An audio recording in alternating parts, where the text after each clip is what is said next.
Never in my wildest dreams did I expect that my old, intimate photos with my ex would surface on my wedding day, leaked by someone I loved and trusted like a sister. The first time I realized people looked at me differently was when I was 10 years old. I remember standing in the school courtyard with my new red lunchbox, while a group of girls whispered behind their hands. "That's the rich girl," one of them said. "She thinks she's better than us." I had done nothing except exist. It only worsened as I grew older. My father, renowned surgeon, hospital owner, and one of the wealthiest men in the city, was a source of admiration to everyone except the people who shared classrooms with me. To them, I wasn't Ariana, a normal girl who loved drawing and poetry. I was the arrogant rich girl, the one whose life supposedly came pre-wrapped in silk and diamonds. What they never understood was that luxury does nothing to warm a lonely heart.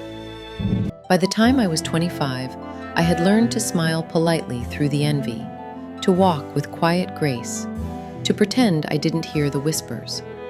But inside, I was always waiting, hoping, for someone who truly saw me. That person arrived on the third day of medical school. I had been sitting alone in the library, hunched over a heavy anatomy textbook, when a deep, gentle voice spoke from behind me. "Are you planning to memorize the entire book in one day?" I turned around to see a boy, well, a young man, smiling at me with a mix of nervousness and genuine warmth. He was tall, lean, with hazel eyes that crinkled when he smiled. "I'm Mark," he said, offering his hand. "I think we're in the same class." I shook his hand awkwardly, unsure why my heart suddenly felt too loud. "Ariana." From that moment, Mark kept appearing beside me, during lectures, in the cafeteria line, at study sessions. At first, I thought it was coincidence. Later, I realized it was intention. He had fallen in love with me instantly. He admitted that much later, with a blush, and he wanted to be part of my world. But he never chased me. He simply stayed close. He listened. He understood. He treated me not as the daughter of a famous man, not as the girl with silent walls around her heart, but simply as Ariana. It took me a full year to fall for him, but when I did, it was deep and unstoppable. Mark became the anchor I never knew I needed, the calm I didn't know I craved. By the time we graduated, we had been together 4 years, and marriage felt like the most natural step in the world. My father's hospital hired both of us as interns, Mark through merit, me through a mix of merit and legacy, and life finally felt like a story moving toward peace. And then I met his family. Mark's parents welcomed me with open arms from the start. His mother, a soft-spoken woman with a gentle smile, fussed over me the way mine never had time to.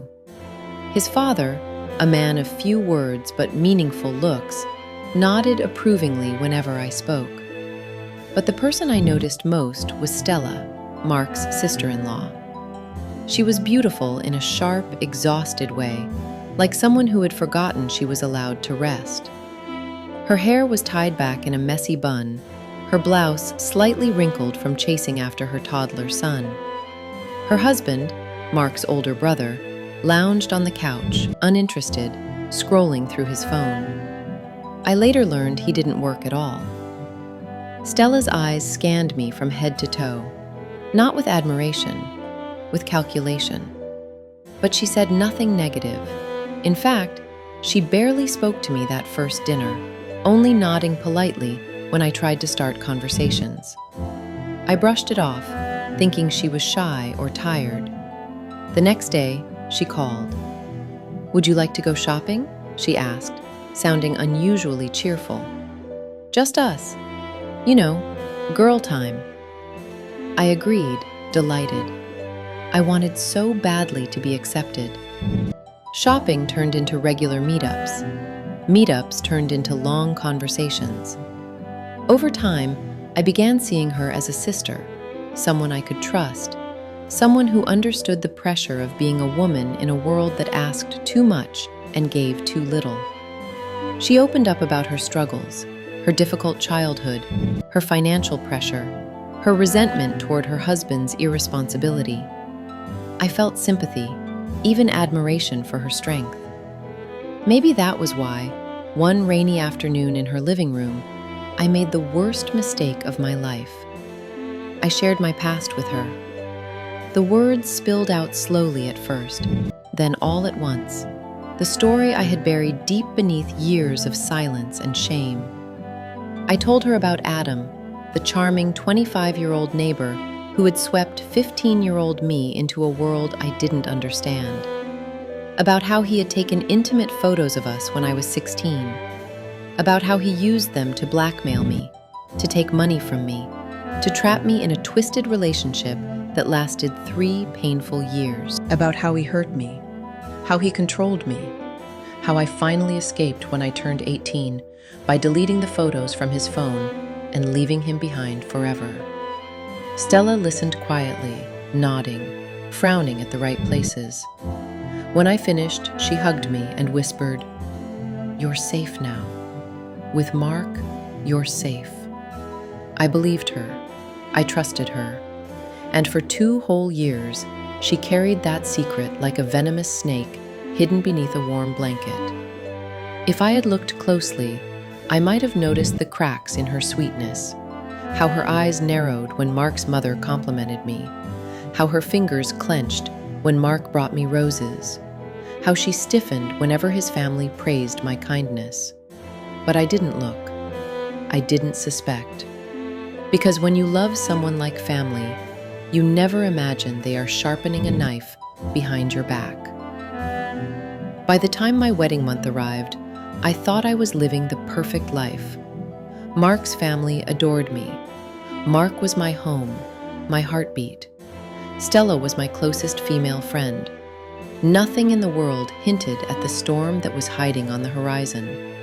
Nothing warned me that the past I buried, the past I feared, the past I trusted someone to hold gently, would return on the day I was supposed to wear white, walk down the aisle, and begin the happiest chapter of my life. But storms don't always signal their arrival. Some come silently. Some come through people who smile at your face. Some are born from secrets whispered to the wrong ears. My storm had a name, Stella, and she was waiting for the perfect moment to destroy me. The morning of my wedding began like a dream. Soft golden light filtered through the curtains of my bridal suite, glinting off the crystal hairpins laid neatly on the vanity. Outside, musicians tuned their instruments. I could hear the faint hum of guests arriving, laughter floating like music on the air. Everything I had ever imagined, every delicate detail, every moment I had prayed for, was unfolding just as planned. I stood in front of the mirror as the makeup artist applied the final touch of soft rose lipstick. "You look beautiful," my mother whispered, resting her hands on my shoulders. Her eyes shimmered with emotion. "Just like when you were a little girl, except today, you look ready for the world." I smiled back at her, my stomach fluttering with anticipation. Today, I would marry Mark. The man who saw my heart before my scars. The man who stood by me through every late-night study session, every exam, every fear. As I slipped into my gown, a flowing cascade of satin and lace, a quiet, peaceful certainty settled inside me. This was right. This was safe. This was finally my moment. Nothing felt wrong. Not yet. The chaos began 15 minutes before the ceremony. I was adjusting my veil when a sudden wave of gasps echoed through the corridor outside my room. A bridesmaid ran past my door, her face pale, her phone in her trembling hand. My maid of honor rushed in. "Ariana, I think something happened." My heartbeat stuttered. "What happened?" I asked, forcing my voice to stay calm. She hesitated, swallowed, and handed me her phone. My world collapsed. There, on her screen, were photos I prayed I would never see again. Photos of me, 16 years old, naive and terrified, entangled with Adam. His hand on my waist, my face flushed, my innocence captured in digital cruelty. A message flashed beneath it. Sent to all guests. My breath vanished, my knees buckled, the room blurred. No, this can't be happening. My voice shook, breaking into sobs as I pressed my hands against my mouth. My mother caught me before I fell. Who did this? How? And then, through the open door, I heard shouting, laughter, shock, disgust. She's a disgrace! I can't believe this! Those photos at her own wedding! And then a voice, sharp, triumphant, dripping with venom. Look at her. Look at what she really is. Stella. The name itself felt like poison in my bloodstream. I pulled myself up and staggered to the door. Through the chaos, I saw her standing in the center of the hall, her phone raised like a weapon, her eyes wild with cruel victory. She pretended to be pure, Stella screamed, showing the photos to everyone who came close. Pretended to be perfect. You all worshipped her, but look, this is who she really is. My breath hitched. A cry tore from my throat. Her eyes locked with mine, and she smiled. A slow, satisfied smile. Did you really think, she said loudly, that I didn't know who you were, you pathetic fake? Guests covered their mouths. Some stared at me with pity, others with revulsion. The nightmare I had escaped at 18 had returned to devour me at 25. How did you get those? I whispered, my voice cracking. She tilted her head, her tone dripping with triumph. Oh, my dear Ariana, did you forget about Adam? Turns out he kept a backup. All I had to do was ask. The ground fell beneath me. Adam, who had tormented me for years. Adam, who I thought had disappeared forever. My vision tunneled. Tears blurred my sight. Shame, raw and burning, clawed up my chest. I felt like that helpless 16-year-old girl again, trapped in a cage I tried so desperately to break. And then, a familiar voice cut through the noise. Enough! Mark. He pushed through the crowd, his face carved with fury I had never seen before. His usual gentle eyes were burning, jaw set tight. He walked straight to Stella. You will stop right now. Stella scoffed. Oh, really? You're still going to marry this? Mark didn't let her finish. She told me everything, he said, his voice steady and thunderous. Every detail, every scar, every wound, and I love her. Do you understand me?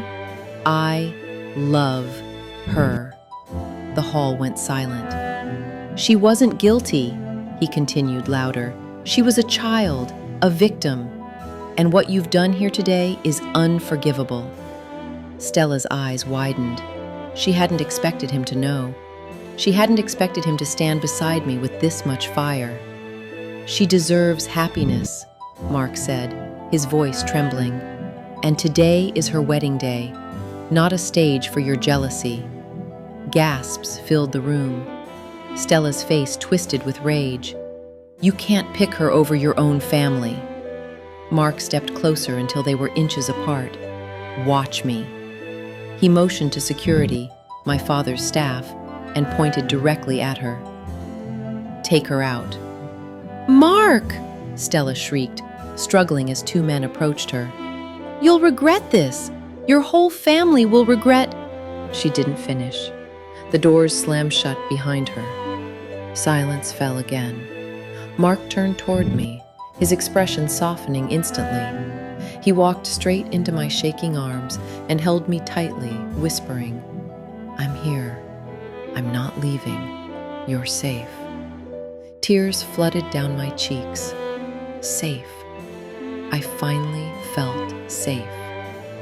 He looked around at the guests, his voice clear and commanding. This is our wedding. Ariana's past is not a crime. What happened to her was abuse, and if you can't respect her, then you may leave. No one moved. No one dared. Mark wiped my tears with his thumb. We can still walk down the aisle, he whispered. Only if you want to. My voice trembled. With you, I want to. He smiled, broken, brave, full of love. So we did. Hand in hand, we walked past the stairs, past the shame, past the destruction Stella tried to cause. My wedding wasn't the fairy tale I imagined. It wasn't perfect, but as Mark slipped the ring onto my trembling finger, I realized it didn't have to be. Because I wasn't marrying a perfect day. I was marrying a perfect man. And that was enough. The honeymoon was supposed to wash away the memories of my wedding day. The blue ocean, the soft sands, the quiet sunsets, they helped, but only in pieces. Some nights I still woke up breathless, feeling the ghost of humiliation pressing down on my chest. Other nights I lay awake listening to the waves, wondering how a woman I once called sister could hate me enough to destroy me. Mark stayed close through it all. When I cried, he held me. When I panicked, he reminded me I was safe. When I doubted my worth, he gently repeated, Ariana, none of what happened makes you any less deserving of love. Healing is slow, but with Mark beside me, I began to breathe again. By the second week of our honeymoon, I found myself laughing more, smiling more, rediscovering the lightness I thought Stella had stolen forever. We walked along the shore at sunrise, shared coconut water on small wooden benches, and talked about the life we would build together, a life that no one, not my past, not Adam, not Stella, could take from me. When we returned home 2 months later, reality greeted us in sharp, unexpected ways. Mark's mother greeted us at the airport with tears in her eyes. She hugged me first, holding on to me with a tenderness that told me she knew everything. Behind her stood Mark's father, his jaw set, his eyes colder than I had ever seen. We need to talk, he said quietly. We exchanged worried glances, then followed them to their car. During the drive, Mark's mother kept her hand over mine, squeezing it gently. We didn't want to trouble you two on your honeymoon, she said softly, but things have happened. What happened? Mark asked, tension creeping into his voice. His father inhaled deeply. It's about Stella. The car went silent. A trembling breath escaped me. I hadn't spoken to Stella since the day she was dragged out of my wedding. Part of me wished I could forget she existed. Another part knew that her shadow would always be tied to the darkest part of my past. She and your brother, they're getting a divorce, his father said firmly. I gasped. Divorce?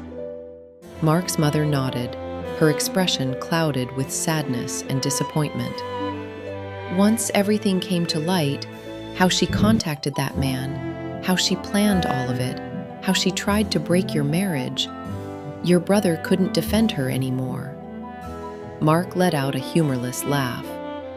After everything she did, I'm surprised he even tried. He was blind, his father muttered. Blind and foolish. My chest tightened. I felt a swirl of emotions, shock, sympathy for the child involved, but also a strange, undeniable sense of justice. What about their son? I whispered. Your brother is keeping him, his mother replied. Stella moved out. She's living with her sister now. The courts will sort things out later. Silence filled the car. Heavy, complicated, inevitable. For what it's worth, Mark's mother added softly, turning to me, I am so deeply sorry for what she did to you. You didn't deserve any of that, and you have our love, always. Tears prickled my eyes. Thank you, I whispered. I didn't want this. I never wanted her life to fall apart. Mark took my hand. This isn't on you. She destroyed her own life. Maybe he was right. Still, part of me mourned the sister I once thought I had. Life settled slowly after that. Mark and I began our internships at the hospital. I walked through the halls with a new sense of determination, as if every step forward was me reclaiming the pieces Stella tried to break. Some nurses whispered at first. Some doctors gave me strange looks. Rumors had spread, of course. They always do. But Mark's public defense at the wedding had also spread. And gradually, the murmurs faded. Respect replaced suspicion. My father was surprisingly gentle with me. He didn't ask for details. He simply hugged me one night and said, "You're strong. You'll heal." It was the closest he'd ever come to saying he loved me.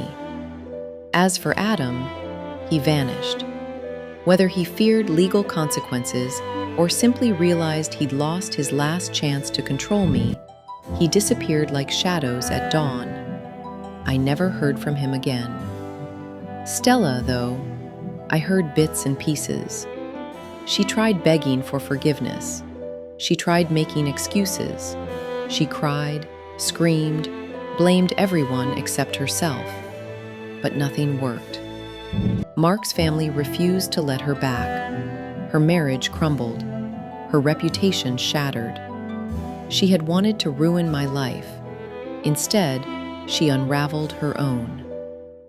Months passed. The pain dulled.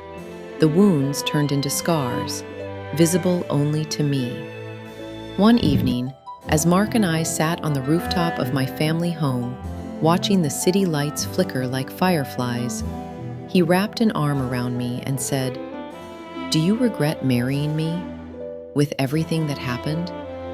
I leaned my head on his shoulder. "No," I replied softly. "If anything, it showed me how right I was to choose you." He kissed the top of my head. "Then let's make a promise." "What promise?" "That no matter what our past holds, we only move forward together. Always healing, always growing, always us." I smiled, closing my eyes. "Always us," I whispered. And for the first time since my wedding day, I felt whole again.